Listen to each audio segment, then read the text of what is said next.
Introduction. Relateth the various causes which impelled the author to embark upon the voyage. It was 1893 that, for the first time in my life, I found myself in possession of 5 or 6 months, which were not heavily forestalled, and feeling like a boy with a new half-crown, I lay about in my mind, as Mr. Bunyan would say, as to what to do with them. Go and learn your tropics, said science. Where on earth am I to go?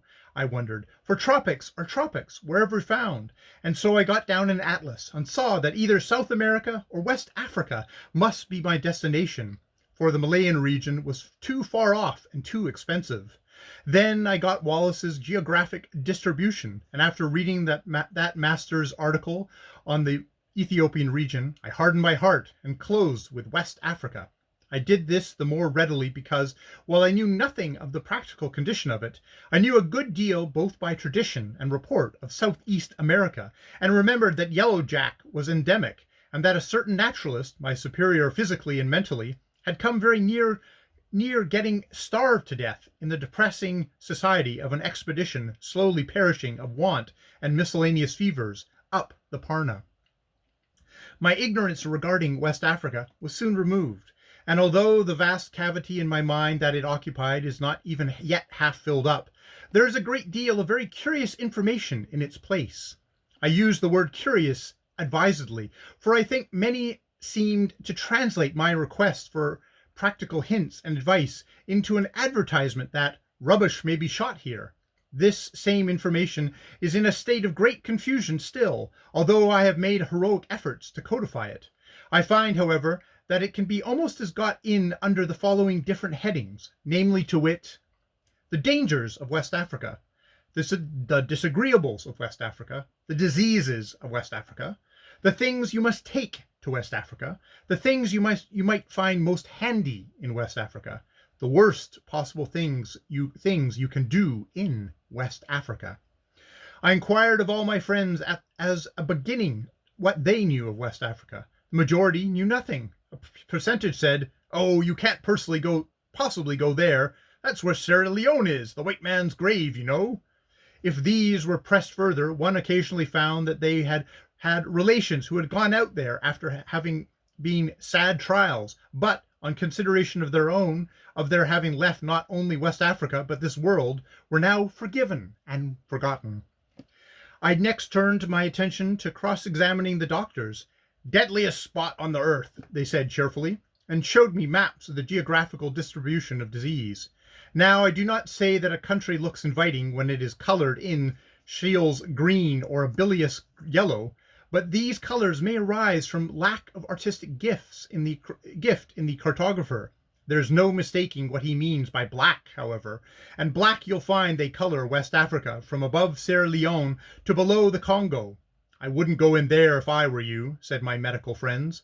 "You'll catch something, but if you must go, you're as obstinate as a mule. Just bring me." And then followed a list of commissions from here to New York, any one of which, but I only found that afterwards. All my informants referred me to the missionaries. There were, they said, in an airy way, lots of them down there, and had been for many years. So to missionary literature I addressed myself with great ardor. Alas!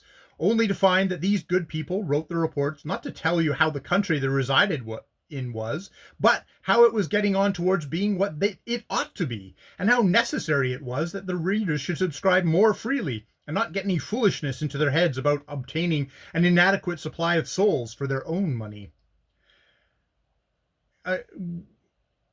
I also found fearful confirmation of my medical friend's statements about its unhealthiness, and various details of the distribution of cotton shirts, over which I did not linger.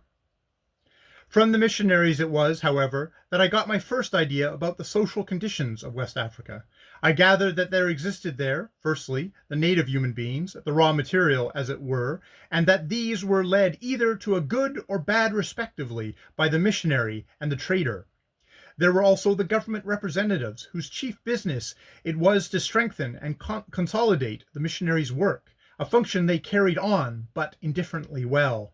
But as for those traders, well, I put them down under the dangers of West Africa at once. Subsequently, I came across the good old coast yarn of how, when a trader from that region went thence, it goes without saying where, the fallen angel, without a moment's hesitation, vacated the infernal throne, Milton, in his favor. This, I beg to note, is the marine form of the legend. When it occurs terrestrially, the trader becomes a Liverpool mate. But of course, no one need believe it either way. It is not a missionary's story. Naturally, while my higher intelligence was taken up with attending to these statements, my mind got set on going, and I had to go. Fortunately, I could number among my acquaintances one individual who had lived on the coast for 7 years, not, it is true, on that part of it in which I was bound for. Still, his advice was preeminently worth attention, because, in spite of his long residence in the deadliest spot of the region, he was still in fair going order. I told him I intended to go west to West Africa, and he said, when you have made up your mind to go to West Africa, the very best thing you can do is get it unmade again, and go to Scotland instead. But if your intelligence is not strong enough to do so, abstain from exposing yourself to the direct rays of the sun. Take 4 grains of quinine every day for a fortnight before you reach the rivers, and get some introduction to the Wesleyans. They are the only people on the coast who have got a hearse with feathers. My intention was next turned to getting ready things to take with me. Having opened myself to the sluice gates of advice, I rapidly became distracted. My friends and their friends alike seemed to labor under the delusion that I intended to charter a steamer and was a person of wealth beyond the dreams of avarice. This would not being the case, the only thing to do was to gratefully listen and let things drift. Not only do the things you have got to take, but the things that you have got to take them in present a fine series of problems to the young traveler. Crowds of witnesses testified to the form of baggage holders they had found invaluable, and these, it is unnecessary to say, were all different in form and material. With all this embarras de chose, I was too distracted to buy anything new in the way of baggage except a long waterproof sack, neatly closed at the top with a bar and handle.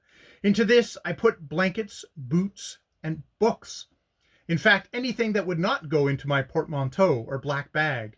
From the first I was haunted by a conviction that its bottom would come out, but it never did, and in spite of the fact that it had ideas of its own about the arrangement of its contents, it served me very well throughout my voyage.